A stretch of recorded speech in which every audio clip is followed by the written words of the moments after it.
کے عالموں کا مرتبہ بہت بلند ہے، یہ وارث رسول ہے، وفا بہت بلند ہے۔ الحمد للہ حمدا کثیرا کما یلیق بجلال وجہہ وعظیم سلطانہ، والصلاة والسلام علی محمد عبدہ ورسولہ ومن دعا بدعوتہ واہتدى بہدیہ، اما بعد فاعوذ باللہ من الشیطان الرجیم، بسم اللہ الرحمن الرحیم۔ یوم یفر المرء من اخیہ وامہ وابیہ وصاحبتہ وبنیہ، لکل امرئ منہم یومئذ شأن یغنیہ، وجوہ یومئذ مسفرہ ضاحکۃ مستبشرہ، ووجوہ یومئذ علیہا غبرہ ترہقها قترہ، اولئک هم الکفرۃ الفجرہ۔ وكما جاء في الحديث الشريف عن ابن مسعود رضي الله تعالى عنه قال رسول الله صلى الله عليه وسلم لا يزال قدم ابن آدم حتى يسأل عن خمس، عن عمره فيما أفنى، وعن شبابه فيما أبلى، وعن ماله من أين اكتسب وفيما أنفق، وعن علمه ماذا عمل بما علم۔ صدق اللہ العظیم وصدق رسولہ النبی الکریم، ونحن على ذلك لمن الشاہدین والشاکرین، والحمد للہ رب العالمین۔ رب اشرح لي صدری ويسر لي امری واحلل عقدۃ من لسانی یفقهوا قولی، رب یسر ولا تعسر وتمم بالخیر، وبک نستعین یا فتاح، رب زدنی علما رب زدنی علما رب زدنا علما۔ صدق اللہ العظیم وصدق رسولہ النبی الکریم۔ یا رب صلی وسلم دائما ابدا علی حبیبک خیر الخلق کلہم، جزا اللہ عنا نبینا محمد صلی اللہ علیہ وسلم بما هو اہلہ۔ تمام طرح کی تعریفات اور حمد و ثنا ذات برحق کو لائق ہیں، جو ہم سب کے خالق، ہم سب کے مالک، ہم سب کے پالنہار اور رب ذوالجلال ہیں، اور ساتھ ہی ساتھ بے شمار علموں خربوں درود و سلام ہو ہم اور آپ کے نبی یعنی جناب محمد الرسول اللہ صلی اللہ علیہ وسلم پر، جو اس دنیا کے اندر تشریف لائے اور گمراہی میں جاغر انسانیت کو رشد و ہدایت کی جانب لے آئے، اور تمام طرح کی رحمت جو ہے وہ صحابہ کرام رضوان اللہ تعالیٰ علیہم اجمعین پر ہو، تابعین پر ہو، تبع تابعین پر ہو، بزرگان دین پر ہو، اولیاء کرام پر ہو، مؤمنین مخلصین پر ہو، جو وقتاً فوقتاً اس دنیا کے اندر آتے گئے اور اس دین کی خاطر اپنی جان تک کی بازیاں لگائی، جب جا کے دین اسلام ہم اور آپ تک آ پہنچا ہے۔ بہرکیف یہاں تشریف لائے معزز سامعین کرام اور اساتذہ اعزام اور طلبہ عزیز، السلام علیکم ورحمۃ اللہ وبرکاتہ۔ اللہ رب العزت کا بے انتہا فضل و کرم ہوا کہ اللہ رب العزت نے مجھے آپ کے درمیان پہنچایا۔ میرے لیے بڑے خوش قسمتی کی بات ہے کہ میں آپ کے درمیان پہنچا ہوں۔ اس سے پہلے میں نے اس طرح کے جو ہے ایک دو پروگرام دیکھے ہیں، اور مجھے بڑی خوشی ہوئی کہ میں نے جو ہے یہ آپ کا پروگرام جو ہے اٹینڈ کیا ہے۔ بہت اچھا پروگرام رہا، اور سارے بچے جو ہے بڑی اچھی تیاری کے ساتھ آئے تھے، اور جیسا کہ بچوں نے کہا کہ ہم 1 گھنٹہ آتے ہیں، 1 گھنٹہ جو ہے مکتب کے اندر دیتے ہیں، اور مکتب کے اندر 1 گھنٹے کے بعد جو ہے اس طرح کی تیاری ہے، بہت بڑی بات ہے۔ تو سارے بچوں کے لیے جو ہے سارے بچوں کو میری جانب سے مبارکباد میں پیش کرتا ہوں، اور ساتھ ہی ساتھ جو منتظمین ہیں، جو انتظامیہ ہے، ارکان انتظامیہ ہے، تمام کو میں مبارکباد پیش کرتا ہوں، اور یہاں کے عوام کو مبارکباد پیش کرتا ہوں کہ جنہوں نے اس مکتب کو قائم کیا، کھڑا کیا ہے، اور آج جس کا پھل ہم دیکھ رہے ہیں، اور انشاءاللہ مستقبل میں اس سے بھی اچھا دیکھیں گے۔ یہ جو درخت آپ لگا رہے ہیں، انشاءاللہ مستقبل میں یہ درخت انشاءاللہ ایک تو پھل بھی دے گا اور سایہ بھی دے گا، دونوں کام کرے گا انشاءاللہ مستقبل کے اندر۔ اور یہاں پر جو اساتذہ کرام جو پڑھانے والے ہیں وہ بھی مبارکباد کے مستحق ہیں۔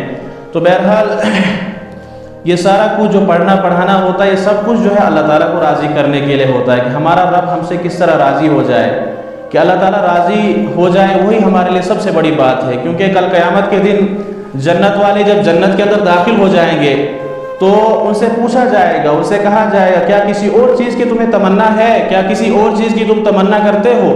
تو کہیں گے کہ نہیں، ہمیں کسی اور چیز کی تمنا نہیں ہے، ہمیں تو سب کچھ مل گیا ہے، یعنی ہمارے یہاں کھانا بھی اچھا ہے، پینا بھی اچھا ہے، رہنا سہنا سب کچھ، اٹھنا بیٹھنا، جنت کے اندر ساری چیزیں جو سارے جو انعامات ملے ہیں، ہمیں تو اب کچھ بھی نہیں چاہیے۔ تو ان سے کہا جائے گا کہ اب ایک چیز جو سب سے آخر میں آپ کو ملے گی، فرمایا کہ وہ کیا ہے؟ وَرِضْوَانٌ مِّنَ اللَّهِ اکبر، وہ اللہ تعالیٰ کی جو خوشنودی تمہیں ملنے والی ہے، سب سے آخر میں اللہ تعالیٰ کی رضامندی ان کو ملے گی۔ انہیں سب سے بڑی بات ہے کہ اللہ تعالیٰ راضی، اور یہ سارے کام جو ہم کرتے ہیں کہ ہمارا رب ہم سے راضی ہو جائے۔ مثال کے طور پہ آپ جو اس مکتب کو چلا رہے ہو، بہرحال جو منتظمین ہیں، انتظامیہ ہے، یہاں کی عوام ہے، اس مکتب کو چلا رہی ہے، تو یہ بہرحال یہ صدقہ جاریہ ہمارے لیے ہے۔ فرمایا مال کے حوالے سے بات آتی ہے، میں نے حدیث شریف آپ حضرات کے سامنے جو ہے تلاوت فرمائی ہے، اس میں جو ہے مال کے حوالے سے ذکر کیا گیا کہ مال کہاں سے کمائے، اس کے بارے میں سوال ہوگا، لیکن بہرحال فرمایا کہ انسان کا مال وہی ہے، 3 قسم کے مال انسان کے ہیں۔ کون سا مال؟ فرمایا کہ کون سا مال؟ جو اس نے کھا لیا وہ اس کا اپنا مال ہے، جو اس نے پہن لیا وہ اس کا اپنا مال ہے۔ فرمایا جو اس نے اپنے بینک بیلنس، کون سا بینک بیلنس؟ جو کل قیامت کے دن اس کو جو ہے، یعنی وہ والا بینک بیلنس نہیں جو ہم کرتے ہیں، وہ والا نہیں، بلکہ اللہ تعالیٰ کے خزانے کے اندر جو اس نے ڈال دیا، جو اللہ تعالیٰ کو اس نے قرض دے دیا، جس کو سورہ حدیث کے اندر اللہ تعالیٰ فرماتے ہیں کہ من ذا الذی یقرض اللہ، کون ہے جو اللہ تعالیٰ کو قرض دے گا؟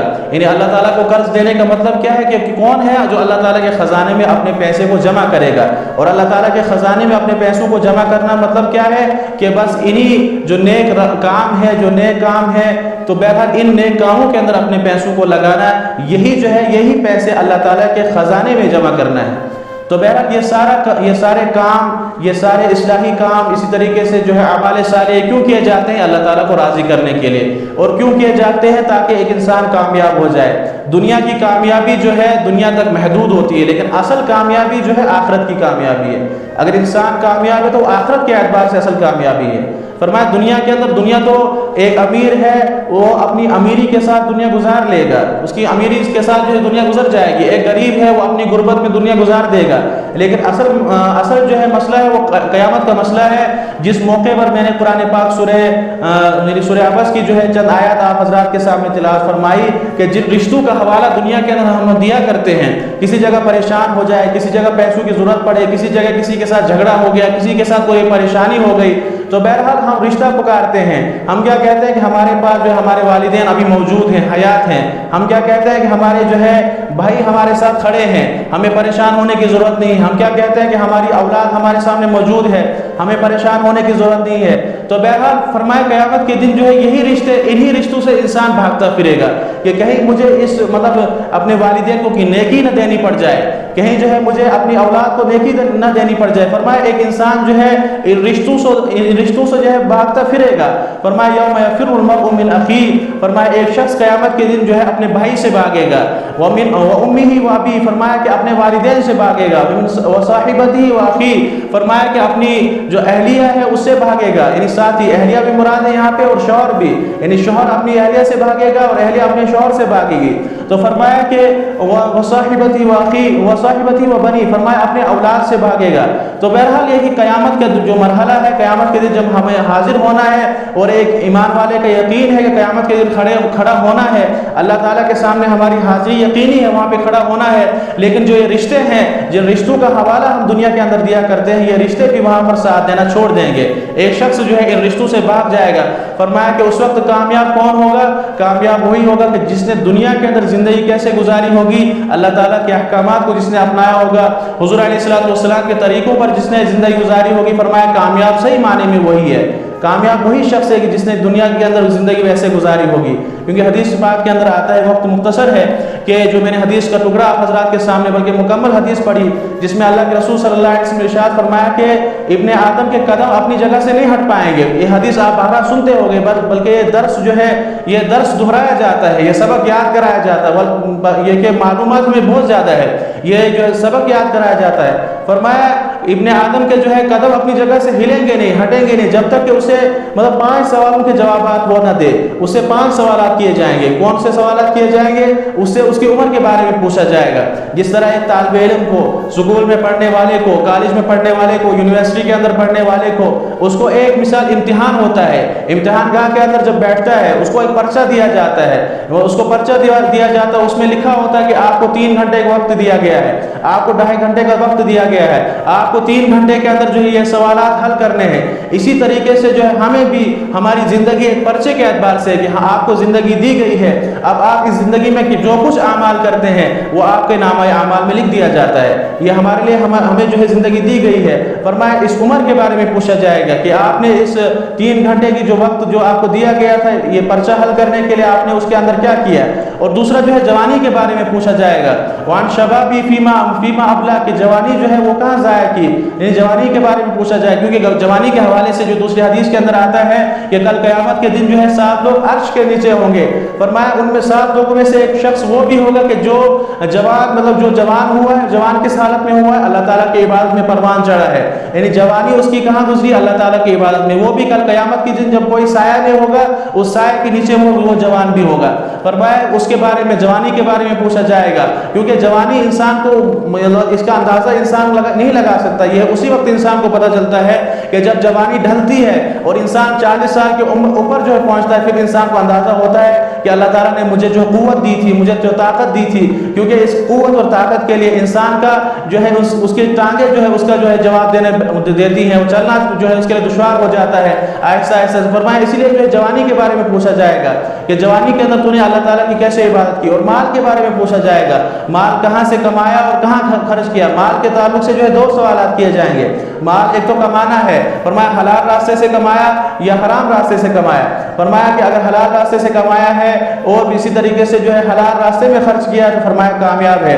اور آخر میں جس مطلب جو مجلس ہماری سجی ہے علم کے حوالے سے, مثال آپ تمام حضرات اسی لیے جمع ہوئے تھے اور میں بھی اسی لیے یہاں حاضر ہوا تھا کہ ہم طلبہ کا پروگرام سنیں, اور الحمدللہ ہم نے طلبہ کا پروگرام سنا اور طلبہ نے ایک اچھا پروگرام ہمارے سامنے پیش کیا. اور وہی جو ہے علم کے بارے میں پوچھا جائے گا.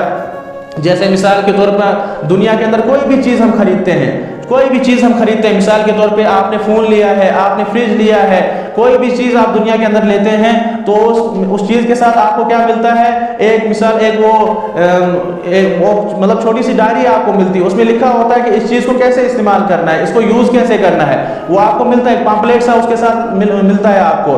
مثال کے طور پر اسی طریقے سے اللہ رب العزت نے ہمیں قرآن دیا ہے. یہ مثال ہماری جو مشین بنائی ہمیں دنیا کے اندر بھیجا ہے, ہمارے ساتھ جو قرآن بھیجا ہے کہ قرآن کو دیکھتے ہوئے اپنی زندگی, اس کو دستور حیات بنائیں, اس کو دیکھتے ہوئے اپنی زندگی گزاریں, اس کو دیکھیں, اس کو پڑھیں, اس کو سمجھیں, اس کے بعد جو ہے اس کے مطابق اپنی زندگی گزاریں. اللہ تعالیٰ نے قرآن پاک کو نازل کیا ہے, لیکن یہ جب ہی ممکن ہے جب ہم قرآن پاک کو پڑھیں گے, کیونکہ قرآن پاک کی پہلی آیت جو قرآن پاک جب اللہ کے رسول صلی اللہ علیہ وسلم غار حرا کے اندر تھے, وہاں جب پہلی آیت نازل ہوئی تو اس وقت پر کیا فرمایا, اقرأ بسم ربک الذی خلق, یعنی پہلے کیا کہا گیا کہ پہلے پڑھو, یعنی پہلے پڑھو اپنے رب کے راہ. جب انسان جب پڑھے گا اس کے بعد ہی اس کو پتہ چلے گا کہ مجھے کون سے کام کرنے ہیں, کون سے کام میرے لیے جائز ہیں, کون سے کام میرے لیے ناجائز ہیں, کون سے کام میرے لیے حلال ہیں, کون سے کام میرے لیے حرام ہیں.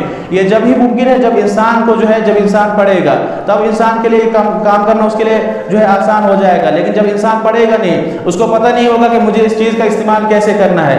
جب تو یہ تو بہرحال اس کے لیے جو ہے یہ ایک مشین لائی ہے, اس نے کوئی کام کیا, وہ تو اس کے لیے جو ہے فائدہ تھا جب ہی ممکن ہے. مثال ہم نے کوئی چیز لائی, ہمیں اس کو استعمال کرنا نہیں ہے, کرنا آتا نہیں. مثال سردی کا موسم, ہم نے کنویکٹر لایا ہے, اب ہمیں اس کا استعمال کرنا ہی نہیں آتا ہے. ہمارے گھر کے اندر تو ہے لیکن ہمیں استعمال کرنا ہی نہیں آتا ہے. بہت ساری چیزیں ہمارے گھر کے اندر ہم لاتے ہیں, بہرحال ہمیں ان کو استعمال کرنا نہیں آتا ہے. لیکن بہرحال ہم فائدہ تبھی اٹھا سکتے ہیں جب ہم اس کے استعمال کو جانیں گے, یا خود پڑھیں گے, یا کسی جو ہے اس کو سیکھیں گے. جب ہم اس کو سیکھیں گے اس کے بعد ہم اس کو استعمال کریں گے تو ہمارے لیے فائدے کی چیز بنے گی. لہٰذا اللہ تعالیٰ نے ہمیں اس دنیا کے اندر بھیجا ہے اور ہمارے سامنے ایک مقصد بھی رکھا ہے, جو بہرحال ایک مقصد ہے, ایک ضرورت ہے. ہم نے مقصد کو جو ہے ضرورت بنا لیا اور ضرورت کو مقصد بنا لیا ہے. مقصد کیا تھا؟ مقصد اللہ تعالیٰ کی عبادت تھی. عبادت کس کو کہتے ہیں؟ عبادت جو ہے صحیح معنی میں جو ہے سر خم تسلیم کرنا. اللہ تعالیٰ کے جتنے بھی احکامات ہیں ان کے سامنے سر خم تسلیم کرنا عبادت کہتے ہیں. مثال عبادات, اس کے اندر جو ہے عبادات بھی ہے, معاملات بھی ہیں, معاشرت بھی ہے, اخلاقیات بھی ہے. یہ ساری چیزیں جب یہ ساری چیزیں اللہ تعالیٰ کے احکامات کے مطابق ہوں, حضور علیہ الصلوۃ والسلام کے طریقے کے مطابق ہوں, تو ہم دنیا کے اندر بھی انشاءاللہ کامیاب ہیں اور آخرت کے اندر بھی کامیاب ہوں گے. لیکن اگر ہماری مثال کسی چیز کے اندر بھی کمزور ہوں گے, مثال اگر ہم عبادات کے اندر تو بڑے پختہ ہیں لیکن معاملات کے اندر اگر ہم کمزور ہوں گے, معاشرت کے اندر اگر ہم کمزور ہیں, تو اس اعتبار سے جو ہے ہمیں اگر یہاں سے نیکیاں جمع کر رہے ہیں تو وہاں سے ان نیکیوں کو خرچ کر رہے ہیں. مثال ایک شخص نماز پڑھتا ہے, ایک شخص روزہ رکھتا ہے, ایک شخص زکوٰۃ دیتا ہے, ایک شخص جو ہے حج بھی کیا ہے, سارے جو ہے یہ عبادات کے اندر بہت آگے ہے.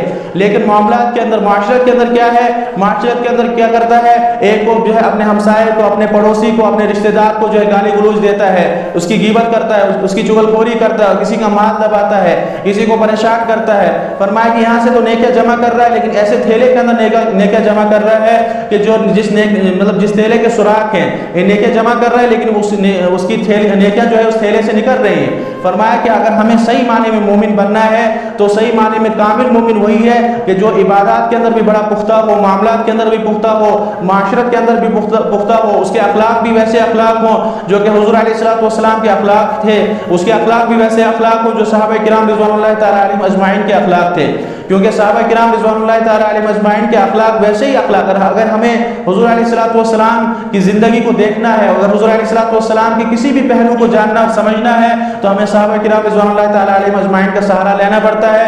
صحابہ کرام رضوان اللہ تعالیٰ علیہم اجمعین کی زندگی کو دیکھیں کہ صحابہ کرام رضوان اللہ تعالیٰ علیہم اجمعین نے اپنی زندگی کے اندر جو ہے کس طرح سے کیا کچھ کارنامے انجام دیے۔ کہ آپ دیکھیں کہ وہ بھی تجارت کرتے تھے، وہ بھی تجارت کرنے والے تھے، وہ بھی زراعت جو ہے وہ بھی زراعت کا کام کرنے والے تھے، لیکن آپ دیکھیں گے معاملات کے اندر، معاشرت کے اندر، اخلاقیات کے اندر، عبادت کے اندر جو ہے وہ بہت آگے بڑھے ہوئے تھے، بہت آگے، یہاں تک کہ قرآن پاک میں مختلف مقامات میں جو ہے ان کے تعلق سے جو ہے کہا گیا، کہیں فرمایا اولئک هم المفلحون اولئک هم الراشدون۔ وہ کیوں کہا گیا؟ وہ اسی لیے کیونکہ انہوں نے اللہ تعالیٰ کے احکامات کو اپنایا، انہوں نے حضور علیہ الصلوۃ والسلام کے ساتھ صحیح معنی میں محبت کی، جو ابھی ہم سن رہے تھے حضور علیہ الصلوۃ والسلام کے حوالے سے کہ انہوں نے حضور علیہ الصلوۃ والسلام کے ساتھ جو صحیح معنی میں محبت کی تھی۔